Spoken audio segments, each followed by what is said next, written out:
What's going on, everybody? It's your boy Flobo. It's Wassup Flobo, episode number 68.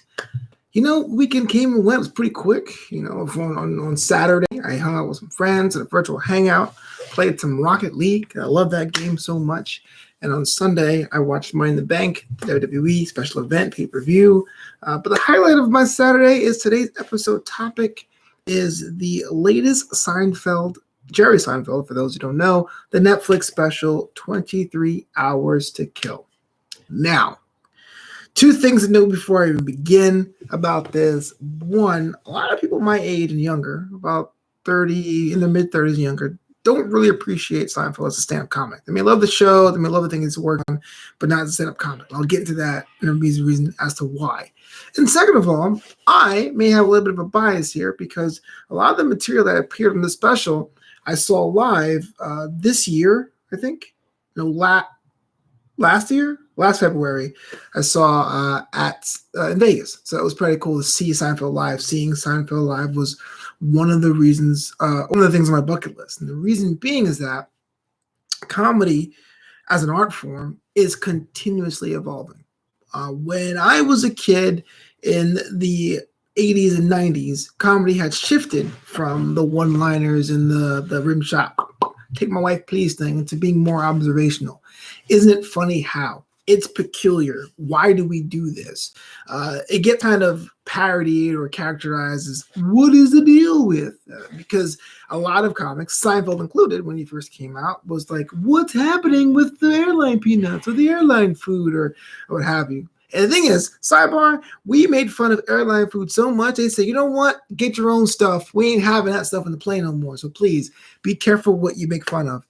But growing up in the observational humor decade or so, or time period, was really cool to me because it allowed me to say that, hey, look, you may look at things differently, but that's not strange. It's not bad if you see things a little differently to why we do things. One of my first observational jokes that I was proud of was when it's called Money Matters in my book. And the idea is that here in Los Angeles, we have to pay for plastic bags. Before the crisis, before the pandemic, you had to pay for plastic bags. They were 10 cents each. So I said, I don't want to pay extra for these plastic bags because it's expensive to pay for a bag. But the joke is that I would go into, at the time, a Pinkberry and drop $8 or $9 or $10 in yogurt, no problem. But 10 cents for a plastic bag, I can't have that. And it's funny because if you are pro paying for plastic bags, you go, this guy is silly. He has bad money management issues.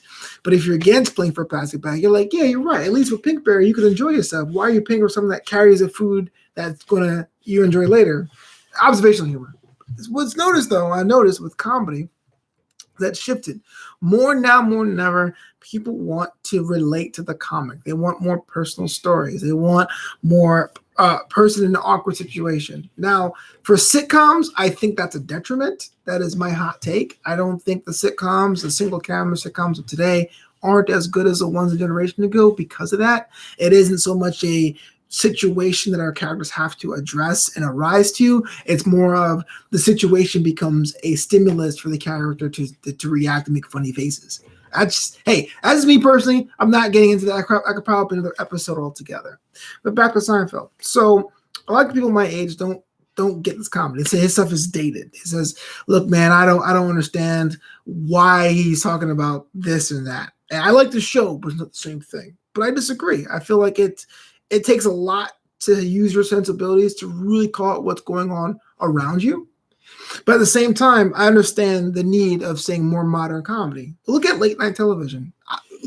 5 years ago, or 5.5 years ago, when Jimmy Fallon relaunched The Tonight Show starring Jimmy Fallon, all of his games and fun interviews were great. But what happened? 2016 happened. We got a little bit more grizzled edged. We want less Superman, more Batman. And a lot of stuff that Jimmy was doing was seen as juvenile or beneath the collective consciousness of America. So comedy does change.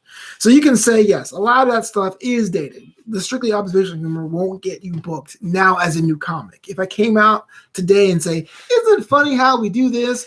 It would probably be seen as a joke. But Seinfeld gets that pass because he's from that era. But what I've noticed in 23 Hours to Kill, there is a distinct line in the first 30 minutes of the special and the last 30 minutes of the special. It's almost like he comes in hot, blazing, doing the thing he knows, and he stops the show quite literally and says, all right, that's how it is outside in the world. I'm going to give you more insight what's going on in the world of Jerry.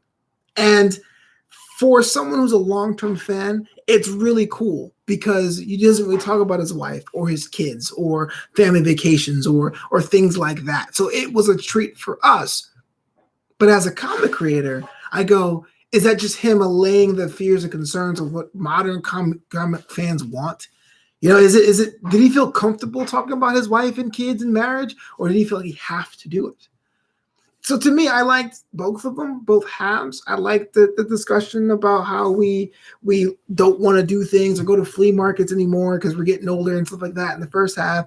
And I love how he dealt with having his kids and how he's always the weaker person in his marriage in the back half. But they did seem like very distinct shows. I recommend it because there's not really anyone that does what Seinfeld does anymore. If you're a student of the game and say if comedy or writing is one of your pursuits, if you're creative, it's cool to see how he's able to evolve or at least take his formula and tweak it for modern sensibilities. If you're someone who's like, oh man, I love like going balls to the wall with comics like Tony Hinchcliffe, or if I love Joe Rogan or Chris D'Elia, you're going to be disappointed because what Tony Hinchcliffe and what Chris D'Elia does is very postmodern. That is something that has a place in comedy. It's not my cup of tea, but I understand what they do is way funnier than what I can do right now, right? Even though I understand comedy is subjective. So I do recommend checking it out. The 20 Hours to Kill, maybe not so much as pure comedy entertainment. I know I did as pure comedy entertainment, but as someone who practices the art form of comedy, the structure of it was pretty interesting. It wasn't like a natural ebb and flow, like an arc. It wasn't like a ramp up. It definitely was a solid 30 followed by a solid 30, and then a little bit of a James Bond theme motif bookend on both ends. Again, since I saw some of the material live in Vegas the year before, it has a little bit of a place and heart to me because I am a fan of Seinfeld. Maybe my review might be a bit biased because of that. I told you guys that up front, but I enjoy the hour or so of entertainment.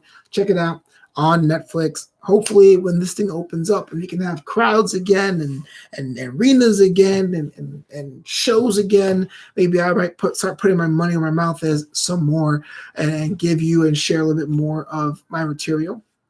Remember this year in January, my latest comedy single, 10,000 Life Coaches, is available on Spotify and iTunes and wherever you stream. So make sure you check that out. I'm just not some guy sitting on my couch saying, comedy should be like this. I'm actually doing it. So if you see that show or listen to that show and you go, Flobo, what do you know about the comedy thing? Then that's cool. If you like it, 10,000 Life Coaches or my EPs, Cookies and Beer or American for Now, and you go, okay, he's all right. Then, hey, maybe, check it out. Check the show. Check out the Seinfeld show on Structure because I studied the game. maybe. Little brag. Once again, this is Wassup Flobo every Monday, Wednesday, and Friday right here on the YouTubes. Make sure you follow me on Twitter @FloboBoys, on Instagram @Flopito and Flopito.com. And during these times, you can support me 2 different ways. One, you can buy a t-shirt @Flopito.threadless.com and support the Patreon, patreon.com/FloboBoys. Exclusive contents there about twice a week. We have some crazy stuff coming down the pipe, so please support that if you can. I'll be back Wednesday. This is Wassup Flobo. Make sure you laugh. Make sure you tell a friend how awesome you are. Until next time, of course, peace out.